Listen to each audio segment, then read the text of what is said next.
சொல்லுவேன். இந்த ரூத்தினுடைய வாழ்க்கையை பார்க்கும் பொழுது ரூத் 1:16 நீர் போகும் இடத்திற்கு நான் வருவேன், நீர் தங்கும் இடத்திலே தங்குவேன் சொன்னது மாத்திரம் இல்லை, உம்முடைய ஜனம் என்னுடைய ஜனம். I love that. She was willing to trust God to live among a new people. ஒரு புதிய ஜனக்கூட்டத்திற்கு நடுவே வாழுவதற்கு அவள் தேவனை நம்ப அவள் தைரியம் கொண்டிருந்தாள். இதுவரைக்கும் அறியாத பார்த்திராத ஒரு ஜனத்தின் நடுவிலே வாழ அவள் விசுவாசம் உள்ளவளாக இருந்தாள். நான் நினைக்கிறேன், ஒரு இடத்தை விடும்போது அந்த ஜனங்களை நம்ம விட்டு போக வேண்டியது அவசியமாக இருக்கு இல்லையா? பொதுவாக நம்ம அறியாத மக்கள், அறியாத ஜனங்கள் இருக்கிற இடத்துல நம்ம போகவே விரும்ப மாட்டோம். நமக்கு அறிமுகமானவர்கள், நம்மை நேசிக்கிறவர்கள், நம்மை ஆதரிக்கிறவர்கள் இருக்கிற இடத்துலையே கம்ஃபர்ட் ஜோன்லேயே நம்ம இருக்க ரொம்ப விரும்புவோம். ஏன்னா அவர்களுடைய ஆதரவு, அவருடைய அன்பு, அவருடைய அரவணைப்பு, அவருடைய பாதுகாப்பு எல்லாம் நமக்கு எப்பொழுதும் கிடைக்கும்னு சொல்லிட்டு நாம் எப்பவுமே அறிமுகமானவர்களோடு இருக்க விரும்புவோம். விசேஷமாக நமக்கு பரிச்சயமானவர்கள், நமக்கு பழக்கப்பட்டவங்க, நம்முடைய சொந்தங்கள் நம்மை சுற்றி இருக்கிறதே பெரிய ஒரு தைரியமாக நம்ம ஃபீல் பண்ணுவோம். தனியாக இருக்கிறது நமக்கு யாருக்குமே விருப்பமே கிடையாது இல்லையா? அதுவும் இந்த அம்மா யாரோட போகிறாங்கன்னு கேட்டால், ஏதோ 2 தோழிகளோட போனால் கூட சந்தோஷமாக போகலாம். யாரோட போகிறாங்க? மாமியாரோட. சொல்லவே வேணாம். இந்த மாமியார் நல்ல மாமியார் இருந்தால் பரவாயில்ல. இந்த மாமியார் செஞ்ச வேலைன்னா 1 அதிகாரம் 8ஆம் வசனத்தில் 3 முறை திரும்பி போன்னு சொன்ன ஒரு மாமியார். நகோமி தன் 2 மருமக்களை நோக்கி, நீங்கள் இருவரும் உங்கள் தாய் வீட்டுக்கு திரும்பி போங்கள். 11ஆம் வசனத்தில், என் மக்களே நீங்கள் திரும்பி போங்கள், என்னோட ஏன் வருகிறீர்கள்? 12ஆம் வசனத்தில், என் மக்களே திரும்பி போங்கள். வாங்கன்னு சொன்னாலே வராத மருமகள்கள் திரும்பி போங்கள்னு சொன்னால் வருவாங்களா? ஆண்டவராக கொடுத்த தீர்க்க தரிசனம் ஒரே ஓட்டம் பிடித்து விடுவார்கள். பரவாயில்ல, அவங்களே அனுப்பிச்சி விட்டாங்க அப்படின்னு. ஆனால் இந்த அம்மா திரும்பி இந்த பிள்ளைங்க வரேன்னாலும் திரும்பி போன்னு சொல்கிறாங்க. அப்போது இந்த பிள்ளைக்கு உடனே மனசில் யோசனை வந்திருக்கும்னா, சொந்த மாமியாரே வேணான்றாங்க, போகிற புது ஊரில் யார் நம்மளை ஏற்றுக்கொள்வா? இவங்களே நம்ம நிராகரிச்சா நம்மளை ஏற்றுக்கொள்றதுக்கு யார் இருக்கா? அந்த சூழ்நிலையில் பாருங்க, இந்த ரூத் என்ன உறுதியாக இருக்கிறான்னா, உம்முடைய ஜனம். எனக்கு ஆச்சரியமா இருந்துச்சு. நகோமி ரூத்தை சொந்தம் கொண்டாட மாட்டேங்கிறாங்க. ஆனால் ரூத் என்ன செய்யறான்னா, சொந்தம் கொண்டாடி உங்கள் ஜனம் என்னுடைய ஜனம்னு சொல்லி முன்னால் போனால் உண்மையாகவே ரொம்ப பெரிய விசுவாசம் இருக்கணும்னு நினைக்கிறேன். அது பெரிய விசுவாசம். கண்கண்ட மாமியாரை ஏற்றுக்கொள்ளாத போது காணாத மக்கள் எப்படிங்க ஏற்றுக்கொள்வாங்க? அதில் அவள் விசுவாசித்தாள். உடனே இந்த மாமியார் விடாமல் 1:15 வாசித்தாள். உடனே இந்த அம்மா அந்த ஓர்பாளை சொட்டி காமிச்சு சொல்கிறாங்க, இதோ உன் சகோதரி ஜனங்கள் இடத்திற்கு தன் தேவரில் திரும்பி போய்விட்டாலே, நீயும் உன் சகோதரியின் பிறகே திரும்ப 4 முறை திரும்பி போன்னு சொல்லியாச்சு. சில பேருக்கு எந்த அளவுக்கு ரோசம் இருக்கும்னா, ஒரே ஒரு மாதிரி திரும்பி போன்னு சொன்னால் போதும், அவ்வளோதான். இனி ஜென்மத்துக்கு அந்த வீட்டு பக்கமே என்ன பண்ண மாட்டேன், போக மாட்டேன். ஏன்னா திரும்பி போன என் முகத்தை பார்த்து சொல்லிட்டாங்க. இந்த மாதிரி 4 முறை சொல்லியிருக்கு. ஆனால் இந்த பொண்ணு திரும்பியா போச்சு, கூடவே வருவேன்னு கூட வர்றாங்க. என்ன தைரியங்க! இந்த அம்மாவுடைய விசுவாசம் என்னை ரொம்ப கலங்க பண்ணினது. என்ன இந்த பொண்ணு திரும்பி போன்னு சொன்னாலும் போகாமல், அவள் அறியாத ஒரு ஊருக்கு நேராக போகிறேன்னு சொல்கிறா. அறியாத ஜனத்தை தேடி போகிறேன் என்று சொல்லுகிறார். பொதுவாக நம்ம சொந்த ஜனங்களை விட்டு போகிறத ரொம்ப விரும்ப மாட்டோம். நிறைய பேர் கல்யாணம் ஆகிடும், கல்யாணம் ஆனால் கூட அம்மா வீடு பக்கமாக இருக்கா அப்படி தான் தேடுறாங்க. சொந்தங்க வீடெல்லாம் கண்ணு பார்க்குற தூரத்தில் இருக்கா, ஆட்டோ போகிற தூரத்தில் இருக்கா, இப்படி தான் பார்க்குறோம். தான் சொந்தங்கள் எப்படி இருக்கணும், கூடவே இருக்கிறது ஒரு அரவணைப்பாக உணர்வாங்க. ஆனால் இந்த பொண்ணு போகிற இடத்துல அப்பாவும் வர முடியாது, அம்மாவும் வர முடியாது, சொந்தங்கள் யாருமே கிடையாது, அறிமுகமானவங்க யாருமே இல்லை, அந்த இடத்துக்கு போகிறேன்னு இருக்கா. பொதுவாக இது யாரும் அப்படி விரும்ப மாட்டாங்க. நீங்கள் வேதத்தில் கூட வாசித்தா, லூக்கா எழுதின சுவிசேஷம் 9ஆம் அதிகாரம் 59-60 வாசிக்கும்போது, இயேசு ஒருவனை பார்த்து சொல்கிறாரு, என்னை பின்பற்றி வா அப்படின்னு சொன்ன உடனே அந்த மனுஷன் சொல்லுகிறான், முன்பு நான் போய் என் தகப்பனை அடக்கம் பண்ண எனக்கு உத்தரவு கொடுக்க வேண்டும். நானா என் பின்னால் வாப்பான்னு இயேசு கூப்பிட்டாலே, இல்லை அப்பாவை அடக்கம் பண்ணிட்டு வந்துடுறேன், அவ்வளோ உறவு கொண்டாடுறான். இவனை விடுங்க, இந்த லாசரு சம்பவத்தில் ஒரு ஐஸ்வர்யவான் இருந்தான் பார்த்தீங்களா, அவன் இரக்கமே இல்லாதவன். வாசலில் கிடக்கிற லாசருவுக்கு ஆகாரம் கொடுக்காம, நாய்கள் வந்து தன்னுடைய மேஜையில் இருக்க துணிக்கைகளை வந்து சாப்பிட்றதுக்கு இடம் கொடுத்துருக்கான். இரக்கம் இல்லாத மனுஷங்க. இவன் வந்து கடைசியில் மறித்த பின்பு வேதனை உள்ள இடத்துக்கு போனானா, அங்கே போய் ஒரு சொட்டு தண்ணி கேட்டிருக்கான் லாசருட்ட. அதெல்லாம் கொடுக்க முடியாதுன்னு உடனே இரக்கம் இல்லாத மனுஷன் கேட்குறத பாருங்க. பூமியில் எனக்கு 5 சகோதரர்கள் இருக்கிறார்கள், இந்த லாசருவை அனுப்பினால் அவர்கள் இந்த வேதனை உள்ள இடத்திற்கு வராமல் இருக்க அவன் சூழ்ச்சியம் சொல்லுவான்னு அவனை சிபாரிசு பண்ணுறான். அப்போ நான் யோசித்து பார்த்தேன், இறக்கமே இல்லாதவனுக்கு வேதனை உள்ள இடத்த மறித்த பிறகு போனால் கூட யாருடைய பற்று போல, பாசம் போல, சகோதரர் மேல் உள்ள பாசம் போல. இப்படி இருக்கும்போது பெண்கள் விடுவாங்களா? அது உங்கள் அம்மா வரப்போகிறதில்ல, அப்பா வரப்போகிறதில்ல, போவாங்களா? போக மாட்டாங்க. ஆனால் இந்த ரூத் போகிறேன்றான். என்ன காரணம்? அவள் விசுவாசத்துக்கு ஒரு முக்கியமான காரணம் இருந்தது. நான் உங்களுக்கு அந்த வசனத்தை சுட்டி காண்பிக்கிறேன், அப்போ உங்களுக்கு புரியும். இதை வந்து போவாஸ் கூட சொல்கிறாரு. நீங்கள் ரூத் 2:11 பார்த்தா போவாஸ் வந்து சொல்லுகிறாரு, உன் புருஷன் மரணம் அடைந்த பின்பு நீ உன் மாமியாருக்காக செய்ததும், நீ உன் தகப்பனையும் உன் தாயையும் உன் ஜென்ம தேசத்தையும் விட்டு முன்னே நீ அறியாத ஜனங்களிடத்தில் வந்ததும் எல்லாம் எனக்கு விவரமாய் தெரிவிக்கப்பட்டது அப்படின்னு போட்டிருக்கு. இப்போ எல்லாருமே ஆச்சரியப்படுறாங்க, இது எப்படிங்க இந்த பொண்ணு வந்தா? முன்பின் அறியாத மக்கள்கிட்ட வந்து உட்காந்துருக்காள், இது காரணம் என்ன அப்படின்னு தேடுறான்.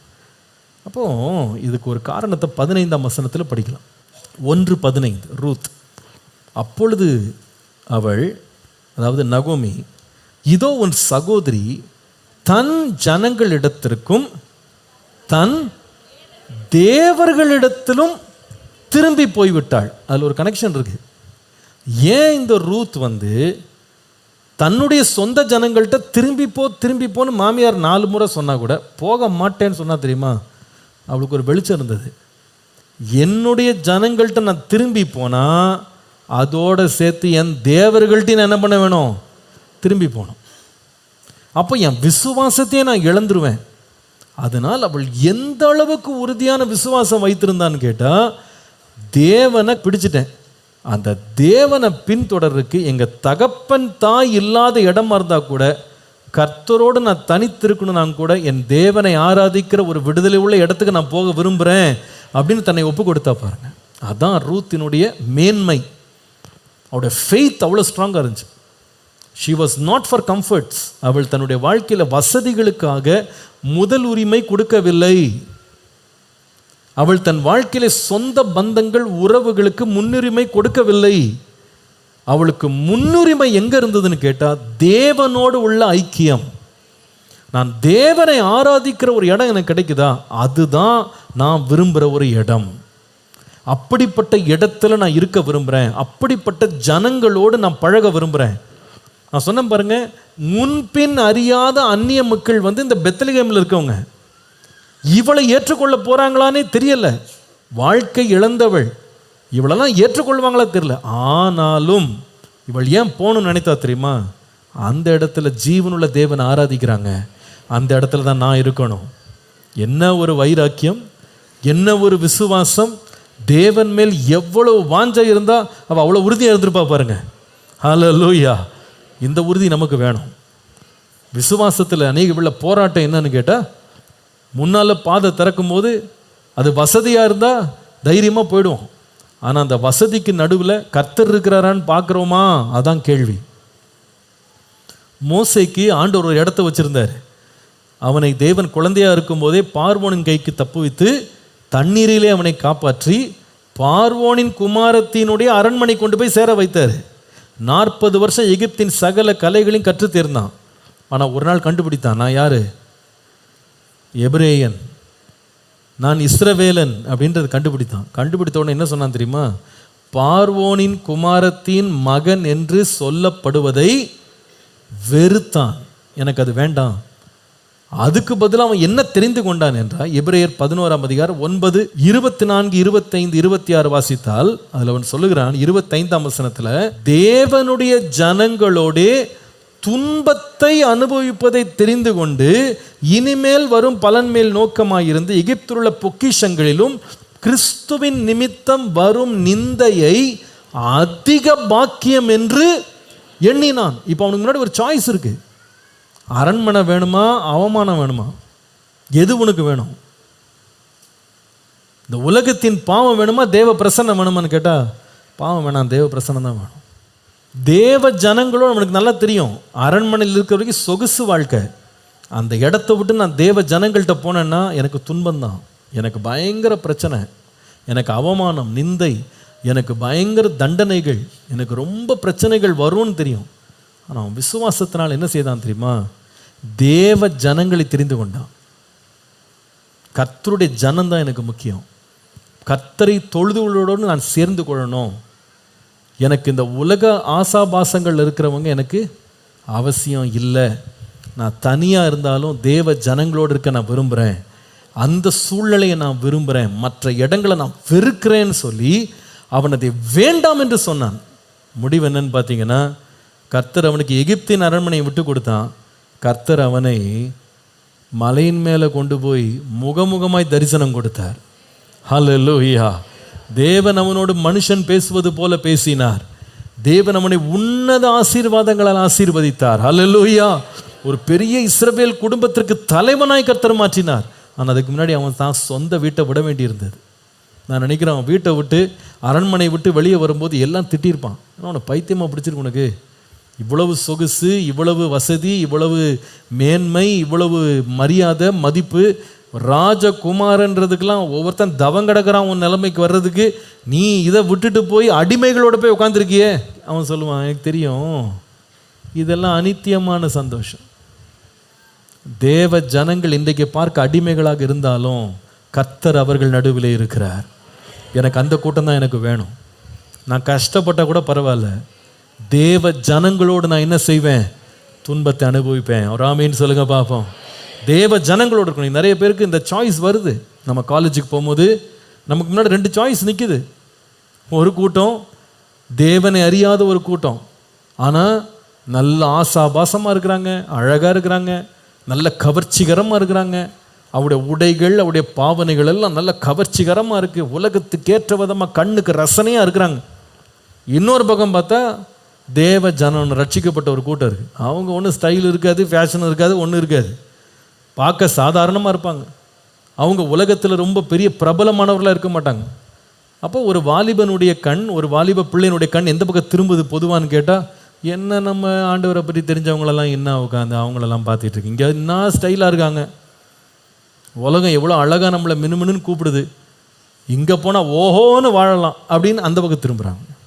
ஆனால் ரூத்துக்கு அதே வாய்ப்பு கிடைத்தது. தன் சொந்த வீட்டுக்கு அவள் போயிருக்கலாம், அப்பா அம்மா வான்னு தான் கூப்பிட்டுருப்பாங்க, மாமியாரும் போன்றாங்க, வேண்டாம்ப்பா, யாரை நம்பி போகிற? யாரை நம்பியும் போல, கர்த்தரை மட்டும் நம்பி போகிறேன். உனக்கு நாளைக்கு சாப்பாடு கிடைக்குமா? நீ சிந்தின கதிர்களை பொறுக்கி சாப்பிடணும் தெரியுமா? பரவாயில்ல, பொறுக்கி வேணால் சாப்பிட்றேனே தவிர இந்த பாவ உலகத்தில் நான் என்ன பண்ண மாட்டேன், வாழ மாட்டேன், இந்த தேவர்கள்ட்ட நான் திரும்ப மாட்டேன்னு ஒரு தைரியமான உறுதி எடுத்தா பாருங்க. கர்த்தர் பார்த்தார், இந்த அளவுக்கு நீ என்ன உறுதியாக பற்றி இருக்கிறியா? கர்த்தர் அவளை என்ன செய்தார் தெரியுமா? இயேசு கிறிஸ்துவாகிய உலக இரட்சகரின் பட்டியலில் அவளுடைய பேரை கர்த்தர் உள்ளே கொண்டு வந்தார். ஹல்லேலூயா. நம்ம கர்த்தருக்காக நிற்கும் போது கர்த்தர் நமக்காக நிற்பார்.